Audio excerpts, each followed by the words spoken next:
సమ్మక్క సారలమ్మ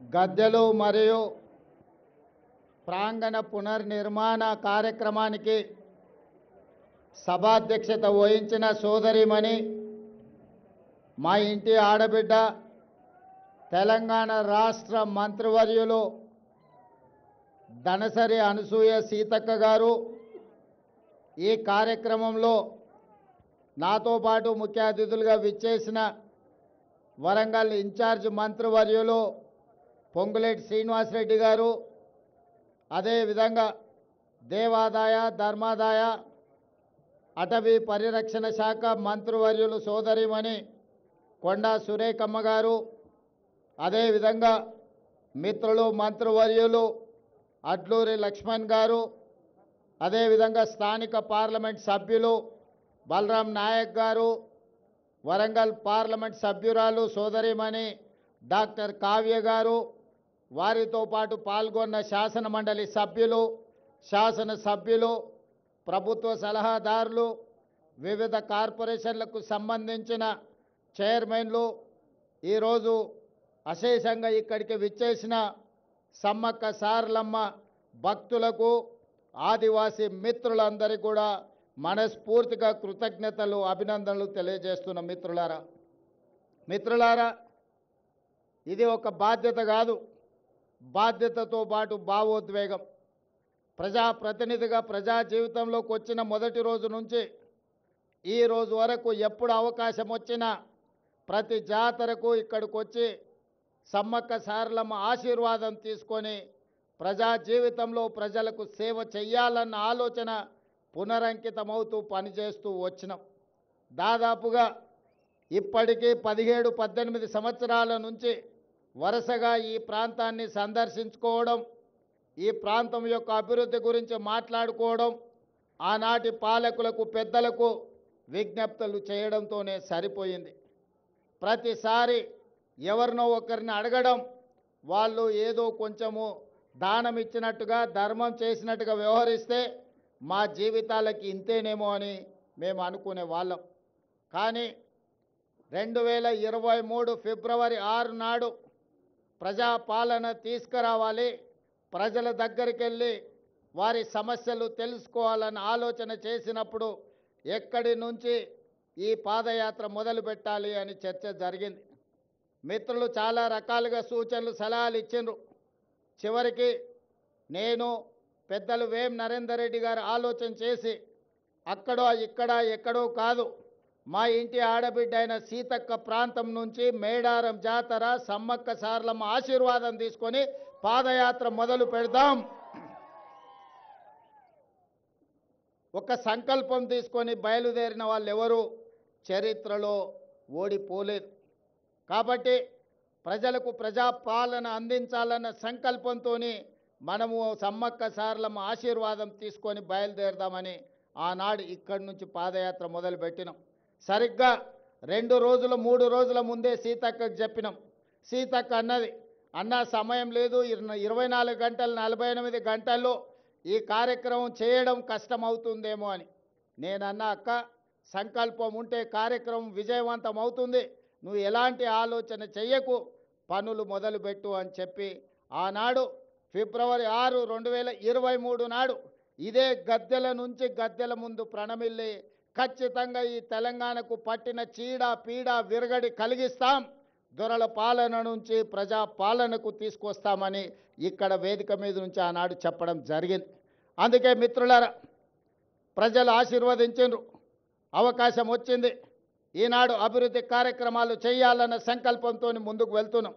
అభివృద్ధి అంటే అద్దాల మేడలు రంగుల గోడలే కాదు, ప్రజల జీవన ప్రమాణాలు పెంచాలి. ముఖ్యంగా ఆదివాసీలు అంటే ఈ దేశం యొక్క మూలవాసులు.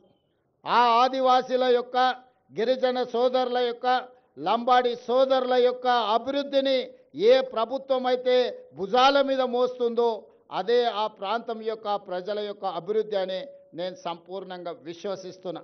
అందుకే ఈనాడు ఆదివాసీ ప్రాంతాలలో, తండాలలో, గూడాలలో, మారుమూల పల్లెల్లో వాళ్ళ యొక్క సంక్షేమానికి, వాళ్ళ యొక్క అభివృద్ధి కార్యక్రమాలకి ఈరోజు ప్రభుత్వం ప్రణాళికలు అందిస్తుంది.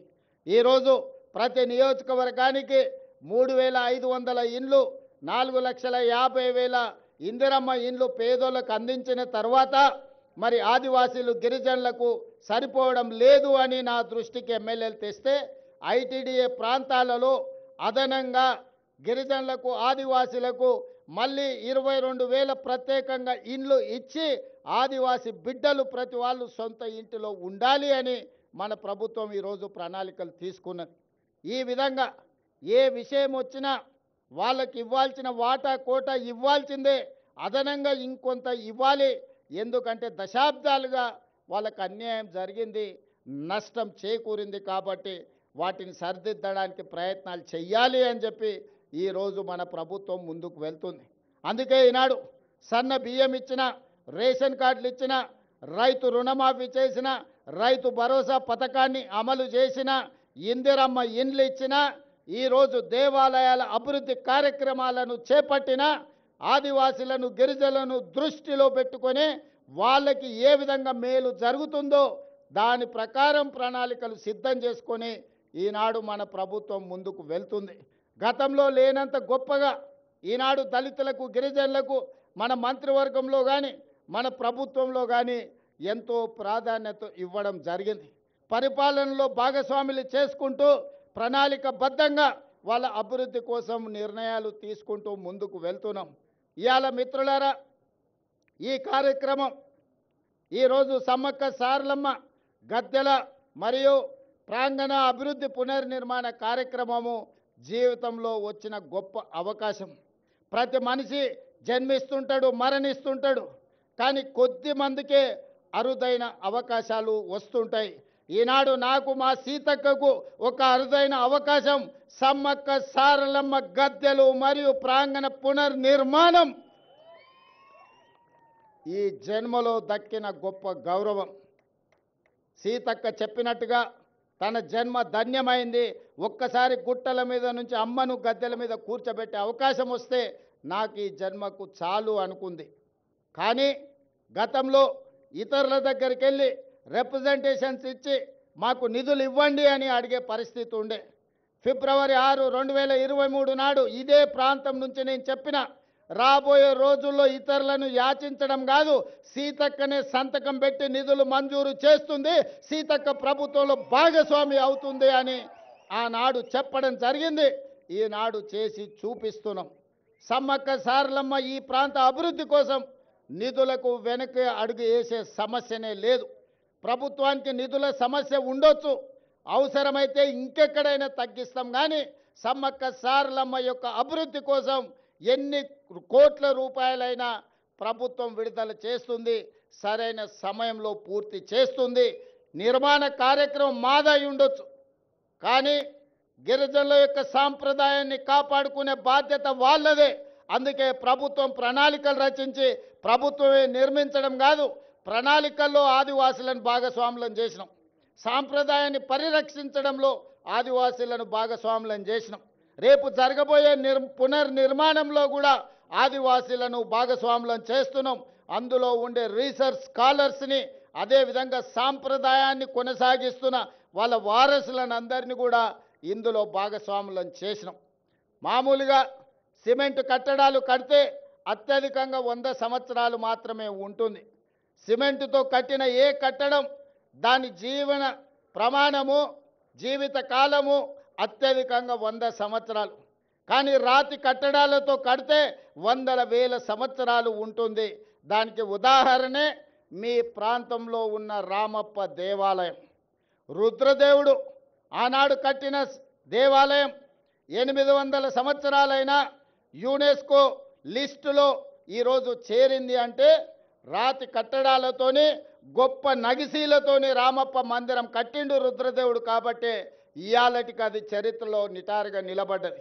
అందుకే అధికారులు సిమెంటుతో ప్రతిపాదనలు తెచ్చిన సిమెంటు కట్టడాలు వద్దు, రాతి కట్టడాలతోనే కట్టాలి. రాబోయే 100 సంవత్సరాలకు సమ్మక్క సారలమ్మ మందిరం, గద్దెలు, ప్రాంగణం ఆదర్శంగా ఉండాలి, ఈ ప్రాంతంలో అభివృద్ధి జరగాలి అని ఈరోజు ప్రతి కట్టడం రాతి కట్టడాలతోనే కట్టాలని ఈరోజు నిర్ణయం తీసుకున్నాం. అందుకే ఇదొక గొప్ప కార్యక్రమం, జీవితకాల అవకాశం. ఈ గొప్ప కార్యక్రమంలో మీరందరూ భాగస్వాములు కావాలి. మీ అందరి ఆశీర్వాదం కావాలి ప్రభుత్వానికి. మేము మిమ్మల్ని మనులు మాణిక్యాలు అడగడం లేదు.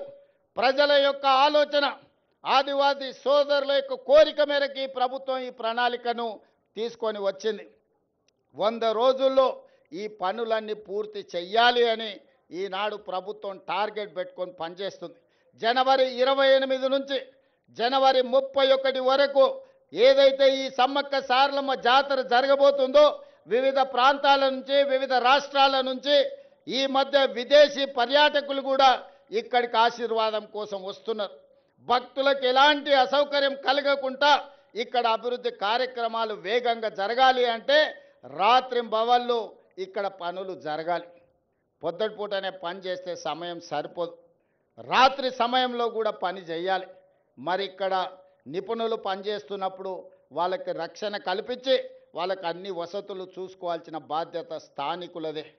ప్రభుత్వం ఎన్ని చేసినా కొంతమేరకే ఉపయోగం ఉంటుంది. కానీ స్థానికుల భాగస్వామ్యం ఉంటే 100% ఈ కార్యక్రమం వేగంగా ముందుకు వెళ్తుంది. ఇవాళ సమ్మక్క సారలమ్మ గద్దెలే కాదు, జంపన్న వాగు నిర్మాణం గురించి భక్తులు రావడానికి, భక్తులు దర్శనం చేసుకున్న తర్వాత వెళ్ళడానికి కూడా రహదారుల నిర్మాణం కోసం కూడా ఈరోజు నేను అధికారులకు సూచనలు సలహాలు ఇవ్వడం జరిగింది.